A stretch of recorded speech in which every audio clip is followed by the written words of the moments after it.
Before we get into the video, could everyone please subscribe to my Endless Diary Tales channel? Thank you so much. My name is Hazel. I'm 28 years old and I live in Charleston, South Carolina. 3 years ago, I met Ethan at an alumni fundraiser. He was polite, outgoing, and 4 years older than me, the kind of man who seemed mature and who knew what he wanted in life. We quickly became the perfect couple in the eyes of our friends. He worked as a financial manager at a major investment firm, and I was the communications director at a small nonprofit. Ethan proposed to me on a June afternoon during a walk by the Ashley River. The ring he gave me wasn't the biggest diamond, but the look in his eyes made me feel like the luckiest woman in the world.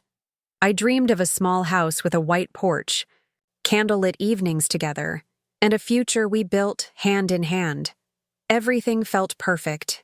Everything except Ethan's family. From the first time I met his mother, Vivian, I felt the weight of judgment in her eyes. She smiled, but the smile never reached her eyes. "What do you do, Hazel?" she asked sweetly, her tone dripping with sugar, but I heard the scrutiny in every syllable. When I said I worked for a nonprofit, she just raised an eyebrow slightly, saying nothing, as if I'd just confessed I was a lost cause. Ethan's father, Douglas, was different, the kind who didn't bother to hide his disdain. Every conversation was about golf, million-dollar contracts, and always ended with a smirk in my direction, like I didn't belong at the table. Ethan used to reassure me he'd hold my hand and promise that his family would come around, that our love was stronger than anything, and I believed him. Naively, I thought if I was patient enough, kind enough, then maybe Vivian and Douglas would accept me as part of their family. I was wrong. Throughout our year-long engagement, every dinner, every gathering, I had to endure veiled insults wrapped in polite conversation.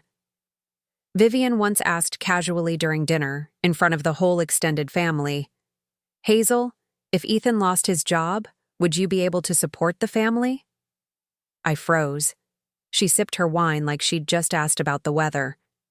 "Douglas," he once said at a pre-Christmas gathering, "these days anyone can dress well and pretend to be successful. What matters is background." His eyes locked on mine like a dagger. He didn't have to say it out loud. In their eyes, I would always be an outsider. Ethan saw it. He knew. But instead of standing by me, he stayed silent. "I just don't want to make things more tense," he'd say every time I cried after those exhausting dinners. I kept telling myself once the wedding happens, once enough time passes, things will get better. That blind hope carried me until we were just 3 weeks away from the big day. We had already booked the venue, a lavender-covered farm on the edge of the city.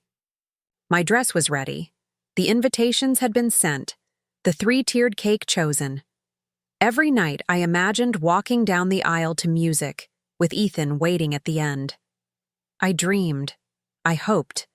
But those eyes, those fake smiles, those cold handshakes, from Ethan's family, they never truly went away.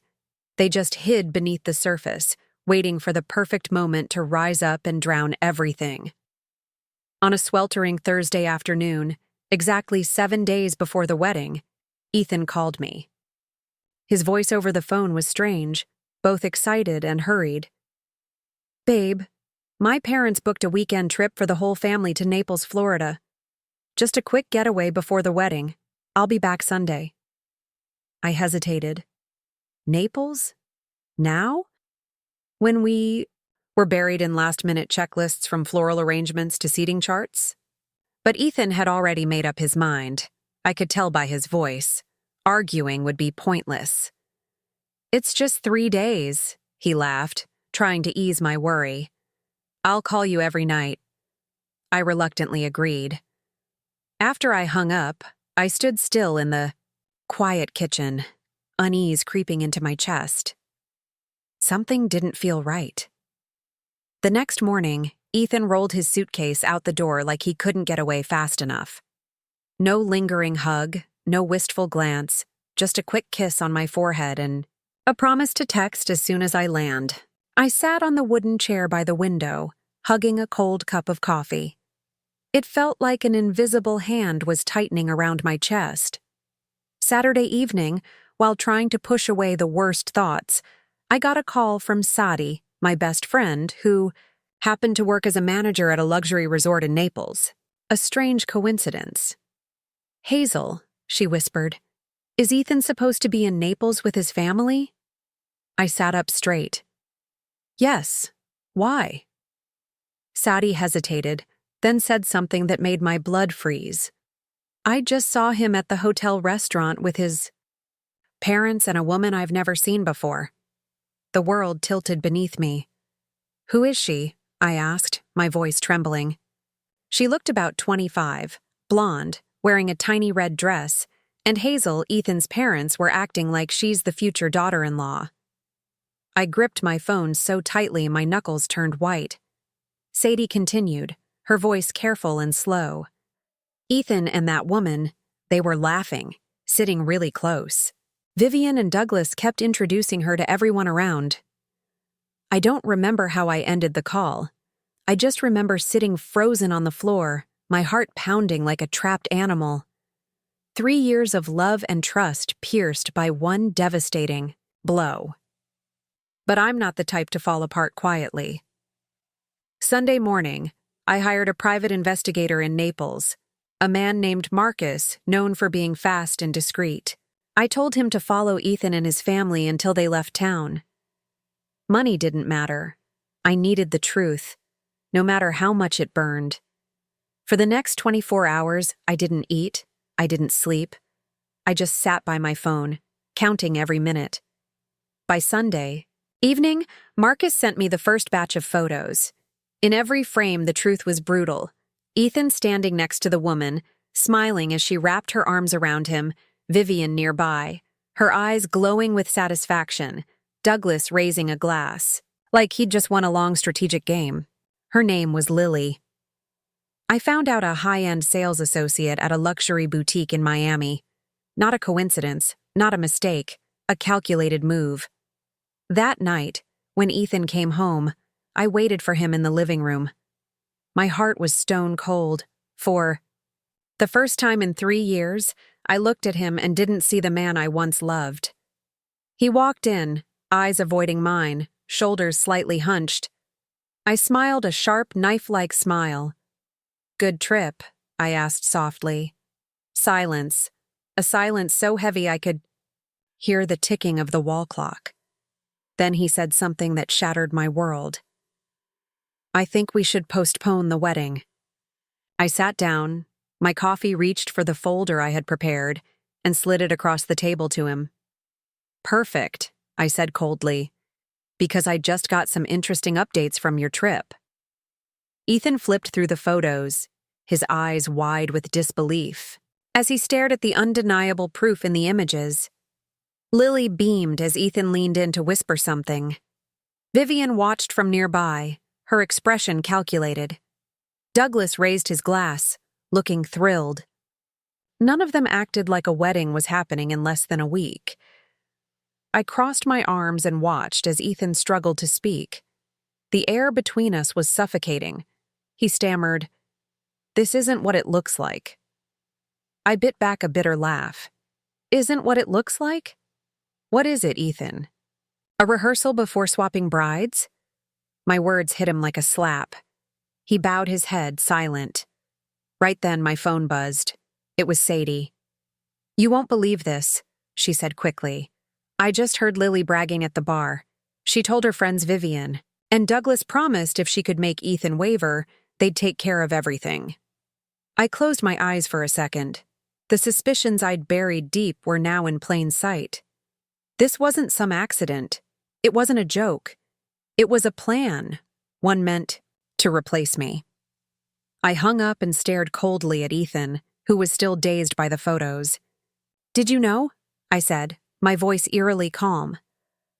"She's running around Naples bragging about sabotaging our wedding, saying your parents hired her." Ethan looked up, eyes red. He opened his mouth, searching for a defense, but none came. I stood up, walked to the filing cabinet, and took out a large envelope. "Here," I said, sliding it toward him. The hotel bill, spa receipts, restaurant tabs, and the jewelry store invoice, the one where Lily got her little gift. Ethan opened it, each piece of paper hitting like a hammer. I leaned against the desk, arms folded, eyes locked on his face. "You didn't just betray me with your actions," I whispered. "You betrayed me with your silence." Just then, the door swung open. Vivian and Douglas walked in like they owned the place. Vivian held a wedding planner while Douglas mumbled something about a golf course, eyes still glued to his phone. They only stopped when they saw the scene inside. Me standing coldly by the table, Ethan stunned in front of the evidence file. Vivian broke the silence first.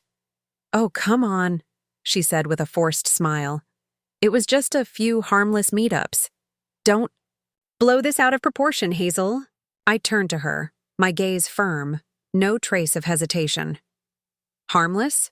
I repeated, my voice like steel. "Booking hotel rooms for Lily, paying for her jewelry, introducing her to your friends like she's family? That's what you call harmless?" Douglas didn't even lift his eyes from his phone, completely detached. Vivian took a step forward, smirking. "Hazel, you have to understand. We were just thinking about Ethan. He deserves a better future, someone more suitable." I let out a sharp, bitter laugh. "You mean someone with a wealthier family, don't you?" I asked, each word cutting. "Someone who can bring your family more money and status." Vivian didn't deny it. She simply adjusted her shawl, her eyes icy.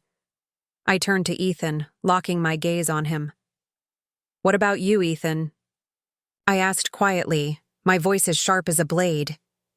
"Do you think I'm not good enough?" His mouth opened, but the words died. His silence said it all. And that was the moment I knew, a cruel but liberating moment, that I no longer wanted to belong to any part of this family. I picked up the folder, glanced at Vivian one last time.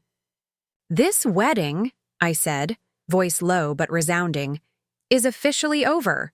From this moment—" Vivian's lips tightened, her eyes blazing. Douglas still didn't look up. Ethan hung his head, shoulders slumped like a child caught red-handed. I turned and walked out without looking back.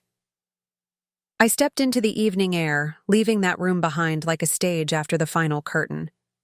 The cool breeze hit my face, but inside I burned like someone who had just escaped a fire.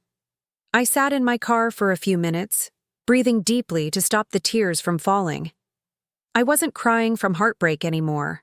I cried from fury, from betrayal, from knowing that 3 years of my youth had been bartered like some cheap item.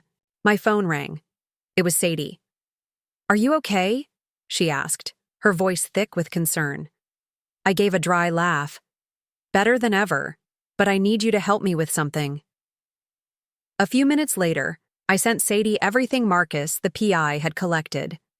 The evidence wasn't just photos. It included receipts and even audio recordings from the hotel bar where Lily and Vivian openly discussed the bride replacement plan. I knew Vivian would try to twist the story, but this time I wouldn't let them slip away so easily. The next morning, I sent an invitation to Ethan, Vivian, Douglas, and Lily, requesting their presence at the Ritz-Carlton in downtown Charleston. I booked a private meeting room and asked the staff to set up a big screen, speakers, and a projector. I signed the invite to clarify matters before the wedding. No one knew this wouldn't be a reconciliation. This was going to be a trial, and they would incriminate themselves. At exactly 10 a.m., I walked into the room in a simple cream-colored dress, hair neatly tied up. I wanted them to see I wasn't broken. I wasn't ruined. I was standing tall, stronger than ever. Ethan was already there, looking miserable in a wrinkled suit. With her arms crossed, face carved from stone, Douglas, as always, stared at his phone. Lily, in contrast, wore a tight dress and heavy makeup like she was in a beauty pageant. I sat across from them, plugged in the USB, and started the presentation. Each photo, each video on the screen tore through the web of lies they had built. Ethan turned red. Vivian bit her lips so hard I thought she might bleed. Douglas finally looked up, his face heavy and tired. Then came the audio. Vivian's voice, unmistakable. As long as Lily makes Ethan question things, Hazel will be nothing but a footnote. Silence swallowed the room. I stood up, voice steady. So who wants to explain first? No one answered. I looked straight at Ethan. You said you wanted to postpone the wedding. I'm helping you make that decision quicker. He opened his mouth to speak, but Vivian cut in. Hazel, don't turn this into a disaster. This was all for Ethan's future. I laughed. The sound echoed, off the walls. For his future or for your family's reputation? I asked sharply, because clearly no one thought about my feelings while you paraded some stranger into my life a week before the wedding. Lily shifted in her seat, lips tightly pressed. I stepped forward, voice firm. And if you think this will stay hidden, you're wrong.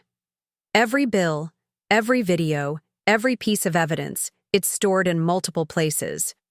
One phone call, and it'll land. On Douglas's business partners' desks, Vivian's golf club circles, and across social media. Douglas paled. Vivian gripped the chair so tightly her knuckles turned white. Ethan remained silent like a true accomplice. I gathered the file back together, slowly stacking the pages. I'm canceling the wedding, I announced. I'm erasing every trace of you from my life, and I hope that every morning when you look in the mirror, you remember today, the day you lost someone who truly loved Ethan. Without waiting for a reply, I turned and walked out of that suffocating room filled with shame and regret. I left the Ritz-Carlton, heels hitting the Charleston pavement like the steady beat of a freed heart. But deep inside, I knew this story wasn't over yet. That night, while packing away the final memories of our 3-year relationship, my phone rang again. It was Sadie. You need to hear this, she said without hesitation. Someone at the resort just told me Lily's been bragging nonstop. Not only did Vivian and Douglas fund her trip, but they gave her lavish gifts to persuade Ethan. I clenched the phone. Though they paid her, not just cash, Sadie replied. Jewelry, shopping cards, and according to Lily, even a job offer if she could seal the deal. I froze in the middle of the empty room, a cold shiver running down my spine. They didn't just try to replace me, they tried to buy Ethan's future, building a fake stage with Lily cast as the lead. Sadie hesitated, then added, You should also know Vivian told a few close friends that she never considered you worthy of their family. To her, you were just a temporary compromise. I closed my eyes, letting those words sink in like bitter medicine. All those times I'd tried to be patient, to prove I was good enough, to believe that kindness would soften their hearts. It had all been a delusion. When I opened my eyes, the fire in me was no longer pain. It was resolve. Sadie, I said, my voice calm, I'm not letting them walk away like nothing happened. I picked up my laptop and opened Marcus's files again. Besides the photos and receipts, there was that audio clip. Lily boasting about the bride swap plan. Vivian's voice echoed, loud and clear in the recording. As long as Lily knows how to sway Ethan, we'll handle the rest. Hazel's not the one for him. Every word, every sentence carved into the humiliation I had swallowed for 3 long years. But now, they were my proof. I sat up straight and composed a new email. Recipients: Sadie, Marcus, and a few close friends who had witnessed my journey. With Ethan from the start. I attached everything, adding one cold note. In case of emergency, make sure the truth is seen. I no longer hoped for an apology from Vivian or Douglas. I no longer waited for Ethan to come to his senses. They chose their path, and now I'm choosing to let them face the consequences. By the next morning, the news began to leak. It started as whispers among friends, but within hours it spread. The prestigious Douglas family tried to swap brides a week before the wedding by hiring a third party. Several of Douglas's business partners canceled meetings. Rumors buzzed at the golf club. A former charity friend of Vivian even posted a thinly veiled jab online. I used to think bride swapping was just a soap opera thing. I sat in my usual cafe, sipping a latte, calmly reading the flood of messages. Not because I wanted to watch them fall, but because this was justice, the kind they once thought they were too rich to ever face. As of Wednesday around noon, Sadie sent me a short text. Lily just deleted all her social media. Word is she's furious that Vivian cut her off after the truth got out. I smiled faintly. Lesson 1 in Vivian's world. Loyalty has a price, but it's worth nothing when scandal hits. As dusk fell over Charleston, I walked along the riverbank feeling weightless. I no longer needed to twist myself just to be accepted. I didn't have to shrink who I was to hold on to a love that never deserved me. 3 days after the scandal exploded, I decided to take one final step: an emergency meeting at the wedding venue.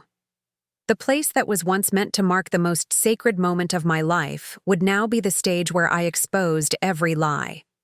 I sent invitations to Ethan, Vivian, Douglas, and Lily. The message was brief. Urgent meeting to finalize event planning. I wanted them to think I was still hesitating, still holding on to some desperate hope. They all showed up. Vivian in a beige Chanel dress, her eyes betraying irritation. Douglas brought his laptop, probably still clinging to the idea of going over the prestigious guest list. Ethan looked worn out. The dark circles under his eyes were proof of sleepless nights. And Lily? She arrived like the star of the show, in a short dress, bold red lipstick, and a smug glint in her eyes. I stood before them, a large screen behind me in the hall. Without a word, I started the slideshow I had carefully prepared. First image, Ethan and Lily cozy by the pool. Second, Vivian handing a gift box to Lily outside the hotel room. Third, a $1,000 receipt for silver jewelry from the boutique at the resort. Fourth, an audio recording of Vivian promising to take care of everything if Lily could make Ethan change his mind. The room fell silent, except for the soft hum of the projector. When the audio clip ended, I turned to face them. I think, I said, my voice calm but sharp as steel, someone should start explaining. Vivian forced a nervous chuckle. Hazel, don't be dramatic. It was just a few little arrangements. We can still talk this through. Douglas frowned, face flushed, but said nothing. Lily, surprisingly, only shrugged, her lips curled in defiance. And Ethan, the man I once believed would hold my hand for life, just sat there, eyes down, silent like a shadow. I took slow, steady steps toward him, my eyes locked on his face. Do you have anything to say to me? Ethan looked up. His eyes were so hollow it made my skin crawl. I think, he croaked, voice broken, we should go our separate ways. No apology, no explanation, just a cold farewell in the middle of the mess he helped create. I gave a faint smile, feeling strangely lighter. Good, I said, my voice echoing through the empty hall. At least this time you had the courage to say it. Vivian jumped to her feet, her face turning red. Hazel, you'll regret this. Not everyone gets the chance to join a family like ours. I looked at her, a bitter smile playing on my lips. I'd rather start over with nothing, I replied, than live a lifetime under your control and lies. Douglas quickly tugged her back into her seat, whispering something into her ear, likely advising her to stop before it got worse. I packed up my laptop, adjusted my dress, and walked out of the hall with my head held high. Behind me, the murmurs started, whispering, bickering, confusion spreading like a slow-burning fire. But I didn't look back. I walked past rows of empty chairs, past white tablecloths still waiting to be pressed. Every step I took marked the ground that should have witnessed the happiest day of my life. The scandal spread faster than I expected. Within a week, What started as hushed gossip over afternoon tea became full-blown news across Charleston. The Douglas family tried to sabotage a wedding by hiring a replacement bride. Every detail fell into place. Vivian searching for a better candidate, Douglas funding it behind the scenes, Lily receiving lavish gifts to wedge herself into my 3-year relationship with Ethan. Online forums tore into the story like wolves at a feast. The social circles Vivian once proudly led, from her golf club, charity groups to elite parent associations, began quietly removing her from membership rosters. Messages saying, "We need to pause our collaboration," rained down like a summer storm. Douglas didn't fare much better. Some of his investors discreetly pulled out, citing a need to reevaluate the company's ethical standards. An internal board meeting was postponed indefinitely. I listened to all of it in silence, not with glee, not with regret, just with a quiet sense that justice was finally working the way it should. As for Lily, the woman who thought sneaking into the Douglas family would transform her life, she quickly realized sandcastles don't survive real waves. After this scandal broke, Ethan clung to her like a drowning man to driftwood. They were spotted having dinner at a few local restaurants, trying to pose as a couple who weathered the storm. But Lily was never the type to suffer for love. Once she realized there'd be no lavish wedding, no massive inheritance, no $1 million mansion, she began distancing herself. On a Saturday night, Lily posted a new photo on Instagram, arm in arm with another wealthy older man, captioned sweetly, "Better choices come when you realize you deserve more."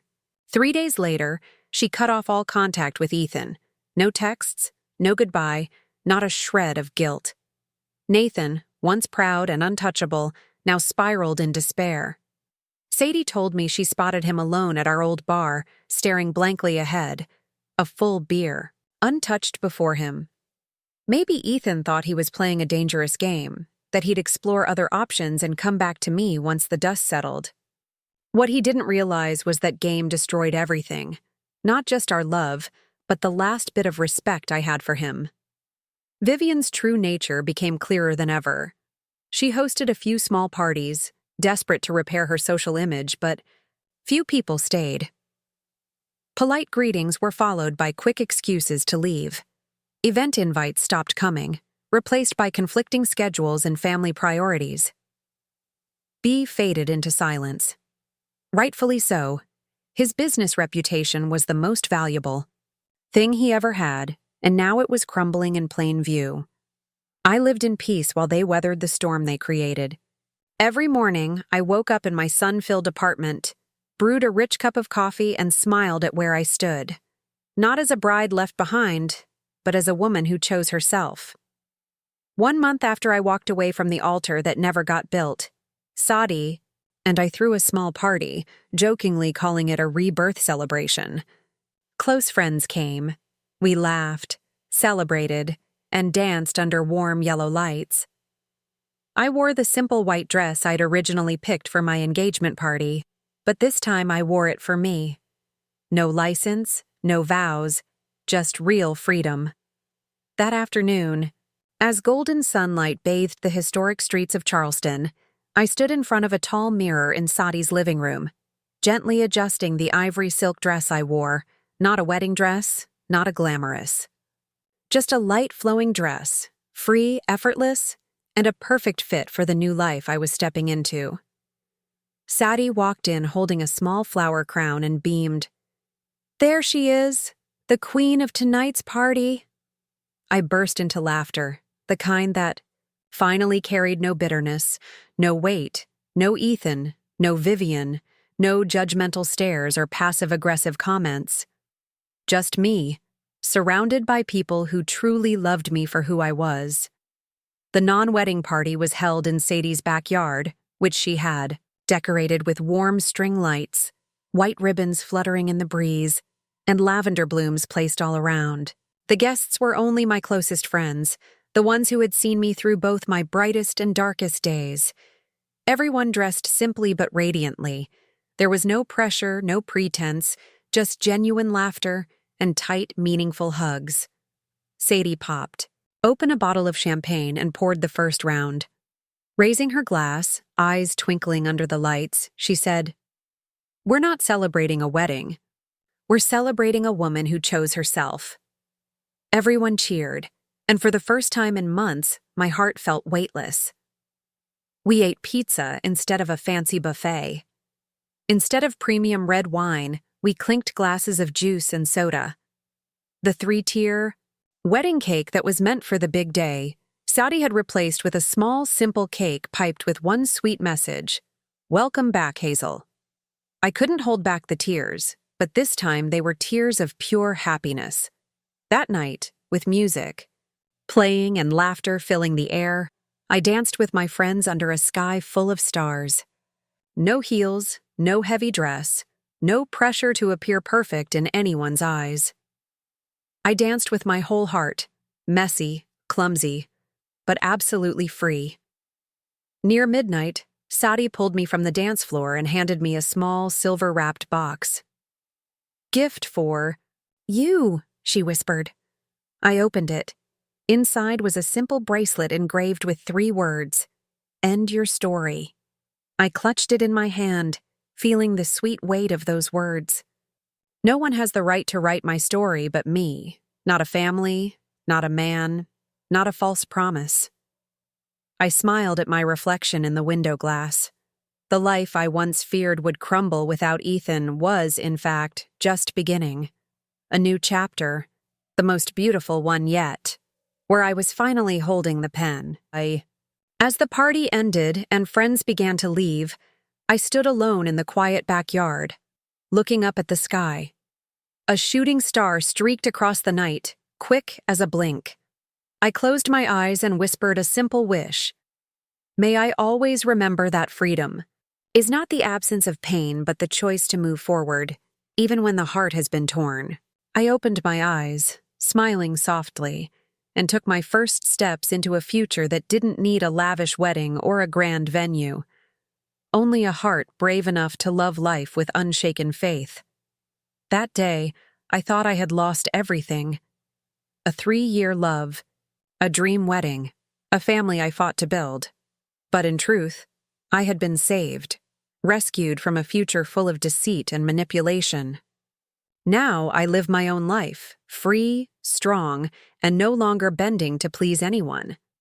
I've learned that sometimes loss isn't the end. It's the door to something better, a journey where every step belongs to me. What do you think of Hazel's journey? Have you ever had to choose between love and self-respect like she did?